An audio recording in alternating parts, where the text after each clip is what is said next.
오늘 우리에게 주시는 하나님의 말씀은 디모데전서 6장 1절에서 10절까지의 말씀입니다. 하나님의 말씀을 봉독하겠습니다. 무릇 멍에 아래에 있는 종들은 자기 상전들을 범사에 마땅히 공경할 자로 알지니 이는 하나님의 이름과 교훈으로 비방을 받지 않게 하려 함이라. 믿는 상전이 있는 자들은 그 상전을 형제라고 가볍게 여기지 말고 더 잘 섬기게 하라. 이는 유익을 받는 자들이 믿는 자요 사랑을 받는 자임이라. 너는 이것들을 가르치고 권하라. 누구든지 다른 교훈을 하며 바른 말, 곧 우리 주 예수 그리스도의 말씀과 경건에 관한 교훈을 따르지 아니하면 그는 교만하여 아무것도 알지 못하고 변론과 언쟁을 좋아하는 자니 이로써 투기와 분쟁과 비방과 악한 생각이 나며 마음이 부패하여지고 진리를 잃어버려 경건을 이익의 방도로 생각하는 자들의 다툼이 일어나느니라. 그러나 자족하는 마음이 있으면 경건은 큰 이익이 되느니라. 우리가 세상에 아무것도 가지고 온 것이 없음에 또한 아무것도 가지고 가지 못하리니 우리가 먹을 것과 입을 것이 있은즉 족한 줄로 알 것이니라. 부하려 하는 자들은 시험과 올무와 여러 가지 어리석고 해로운 욕심에 떨어지나니 곧 사람으로 파멸과 멸망에 빠지게 하는 것이라. 돈을 사랑함이 일만 악의 뿌리가 되나니 이것을 탐내는 자들은 미혹을 받아 믿음에서 떠나 많은 근심으로써 자기를 찔렀도다. 아멘. 바울은 디모데 전서를 통해 계속해서 디모데에게 교회 안에서 목회를 할 때 사람들을 대하는 법, 높은 사람, 낮은 사람, 남자, 여자 등의 관계에서 가져야 할 태도와 옳은 방식에 대해서 이야기하고 있습니다. 오늘 마지막 6장을 시작하면서는 이제 종과 상전이 서로 어떻게 대해야 하는지에 대해 알려줍니다. 1절 말씀입니다. 무릇 멍에 아래에 있는 종들은 자기 상전들을 범사에 마땅히 공경할 자로 알지니 이는 하나님의 이름과 교훈으로 비방을 받지 않게 하려 함이라. 지금 우리가 사는 시대는 종이라는 제도가 없습니다.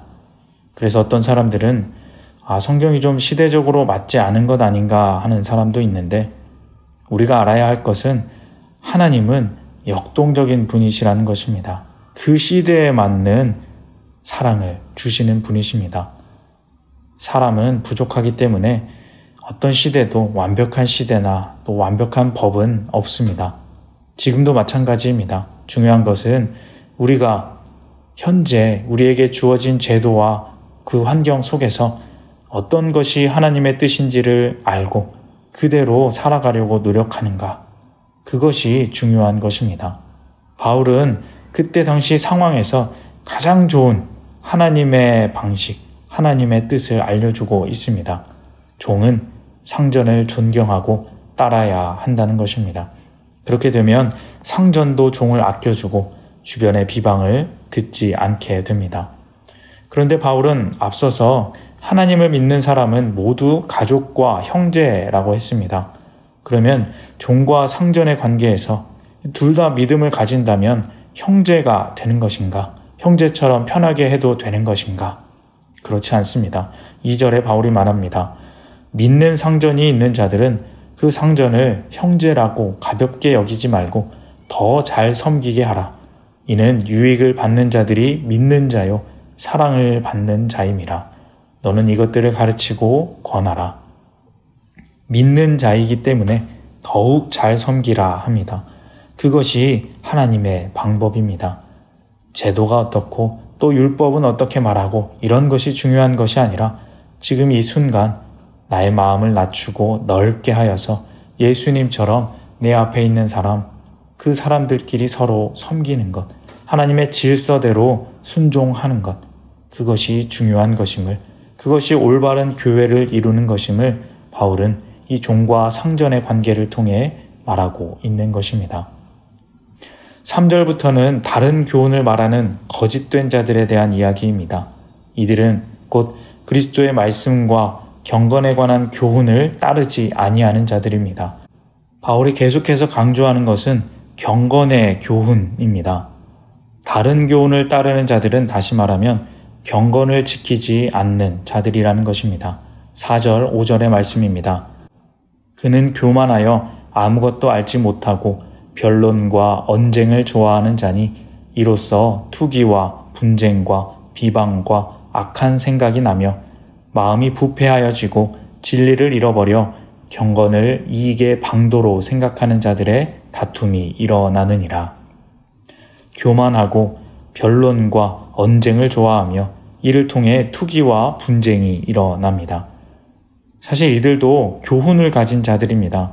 세상의 사람들 중에서 지혜 있다 하여 남을 가르치는 자들입니다.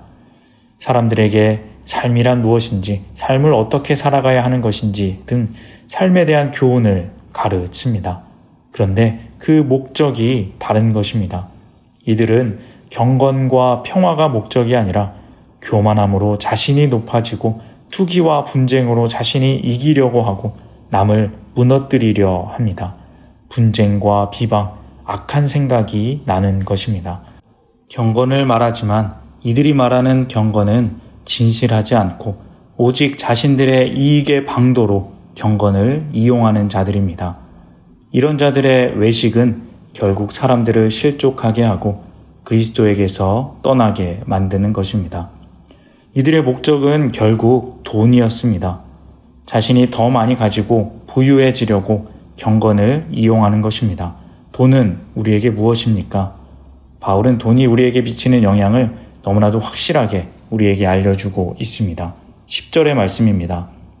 돈을 사랑함이 일만하게 뿌리가 되나니 이것을 탐내는 자들은 미혹을 받아 믿음에서 떠나 많은 근심으로써 자기를 찔렀도다. 일만 악의 뿌리가 뭐냐면 돈을 사랑하는 것입니다. 돈을 그냥 이용하는 것이 아니라 돈을 사랑하면 그것이 악이 되는 것입니다. 돈은 사실 좋은 것입니다. 돈이 있으면 인생이 조금 편해질 수 있습니다. 좋은 일도 많이 할 수 있고 남들 앞에서 조금 높아질 수 있습니다. 참 좋은 것입니다. 하지만 그렇게 좋아 보이기에 탐욕이 생길 수 있습니다. 욕심이 생기고 내가 더 가지려는 이기적인 마음, 남에게 피해 주려는 마음, 그것을 지키려고 많은 근심과 걱정하는 마음이 생겨나게 됩니다. 그것은 자기를 찔러 결국 불행하고 죄와 죽음에 이르게 하는 것입니다. 돈은 이용하는 것이지 그것이 삶의 목적이 되어서는 안 됩니다. 그 순간 악이 되는 것입니다. 우리의 목적은 경건입니다. 믿음으로 그리스도 안에서 경건함의 삶을 사는 것, 그것이 목적이 되어야 하고 그것을 위해 돈을 이용해야 합니다. 그런데 거짓된 자들은 반대가 되었죠. 돈에 이르기 위해 경건을 이용하는 것입니다. 둘 다 같은 것을 바라는 것 같지만 사실은 완전히 다른 것입니다. 우리는 경건이 목적이 되는 삶을 살아야 하는 것입니다. 경건이 목적이 되는 삶을 살아가려면 어떻게 해야 할까요? 돈의 유혹과 세상의 미혹을 끊고 경건이 목적이 되기 위해서 바울이 하는 말이 있습니다. 6절 말씀입니다. 그러나 자족하는 마음이 있으면 경건은 큰 이익이 되느니라. 경건이 무슨 이익이 될 수 있는가? 경건이 무슨 삶의 목적이 되는가? 생각이 들 수도 있지만 우리에게 이 자족하는 마음이 있으면 경건은 큰 이익이 됩니다. 바울은 빌립보서에서도 이 자족하는 마음에 대한 이야기를 하는데 그렇게 함으로써 바울은 온갖 박해와 힘든 순간을 이겨낼 수 있었다 합니다. 옥에 갇혀 있을 때에도 생명의 위협이 있을 때에도 배가 고파 힘들고 또 사람들이 떠나 지칠 때에도 이 마음, 자족하는 마음이 있기에 그러한 어려움에서 이겨낼 수 있었습니다. 그 자족하는 마음은 무엇일까요? 7절에 보시면 그 내용을 조금 이해할 수 있습니다. 7절, 8절 말씀입니다. 우리가 세상에 아무것도 가지고 온 것이 없음에 또한 아무것도 가지고 가지 못하리니 우리가 먹을 것과 입을 것이 있은즉 족한 줄로 알 것이니라. 사실 인생은 나그네 길이고 결국 죽으면 아무 소용이 없다는 것을 깨닫는 것입니다. 잠시 있다가 가는 것이고 우리에겐 영원한 생명이 있다는 것을 아는 것, 그것이 바로 자족하는 마음의 시작입니다. 자족하는 마음이 있으면 어떻게 됩니까? 더 가지려 하지 않고 더 뺏고 욕심내려 하지 않고 8절 말씀처럼 그저 오늘 나에게 주어진 먹을 것, 입을 것에 만족하며 살 수 있는 것입니다. 그 영원한 생명, 하나님 주신 사랑의 은혜를 생각할 때에 우리는 세상과 다른 행복한 마음을 가지고 살아갈 수 있습니다. 오늘 나에게 주어진 것에 감사하며 살아갈 수 있다는 것입니다. 종이어도 섬길 수 있고 상전이 되어도 사랑으로 섬길 수 있습니다. 돈이 있어도 돈이 없어도 하나님으로 행복할 수 있습니다. 이것이 바로 바울이 말하는 자족하는 마음입니다. 사랑하는 성도님 여러분, 오늘 이렇게 하나님 앞에 나와 기도하는 이 순간 우리의 삶을 돌아봅니다. 나는 무엇을 바라며 오늘의 발걸음은 무엇을 향해 움직이고 있습니까? 나의 인생의 목적은 정확히 무엇입니까? 물론 경건한 삶을 살아가며 말씀 앞에 엎드려 기도하는 삶을 살아가고 있습니다. 그런데 진짜 내 안 깊숙이 있는 나의 목적은 세상의 평안 아니면 돈입니까? 아니면 경건입니까? 경건은 목적이 됩니까? 아니면 다른 어떤 것을 위한 수단이 됩니까? 오늘 이 시간 기도하며 깊은 묵상에 이르기를 원합니다. 영원을 바라보기를 원합니다. 그리고 우리의 삶의 진짜 목적을 이 경건에 이르는 삶으로 정하시기를 바랍니다. 세상의 돈과 명예 이런 것이 목적이 되지 않고 수단이 되기를 바랍니다. 그러기 위해 자족하는 마음을 가지시기를 바랍니다. 오늘 내가 이렇게 기도할 수 있는 것에 감사하고 나에게 이렇게 좋은 가족과 이웃들을 주심에 감사하고 벅차오르는 그 임재의 감동을 느끼게 하시는 참 아름다운 지금 이 순간 현재를 느끼며 살아가게 하심에 감사할 때 우리는 경건의 비밀을 깨닫고 참 행복을 살아갈 수 있는 것입니다. 그 행복을 살아가시는 우리 모두가 되시기를 바랍니다.